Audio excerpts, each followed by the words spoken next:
Hey everybody! Today we're going to be doing some cloud nail art. I got you right up close so that we can get a good look at it. This is just going to be a real quick tutorial. I'm using a darker gel polish just because it's easier to see on camera against the white. You want to take, a piece of old form paper or something like that, some way to get the white gel polish out of the bottle because it's easier to use your Q-tip with. You're going to want a liner brush and a couple Q-tips. You don't even really need the liner brush. It's not a necessity, but it does help if you're weird like me. Now, if you want these more opaque, you're not going to dab the clouds at the end. You're just going to leave them as they are. And I'll explain what I mean in a minute.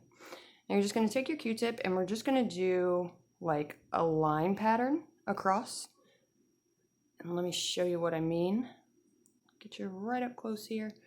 So we're just going to go across with the Q-tips like this and shape your clouds.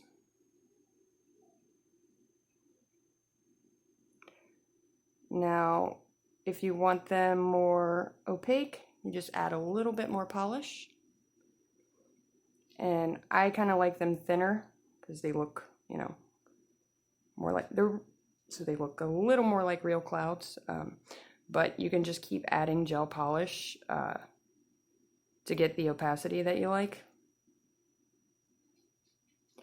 Now, the picture I was shown with somebody, sorry, my hands are a little shaky. The picture I was shown, someone was asking me, they were more opaque at the top and a little more see-through at the bottom. They kind of faded out. And the way to achieve that, once you have it kind of denser up at the top of the clouds, you want to take a clean Q-tip, take the end of it here, and just dab that polish at the bottom and kind of sponge it off. Just like that. And that's going to make the bottoms of the clouds a little more see-through.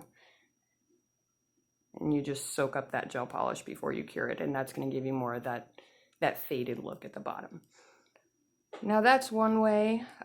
Another way you can reverse it, obviously.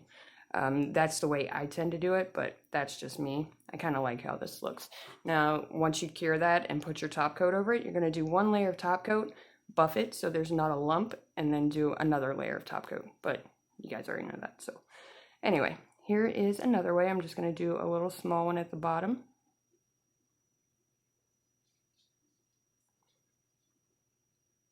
And after you dip it in your gel polish, just kind of spin it around. That way you don't get any of those loose fibers from the Q-tip, which can kind of make it look junky. We don't like that. So we got another little one right here at the bottom. I'm just going to thin that out.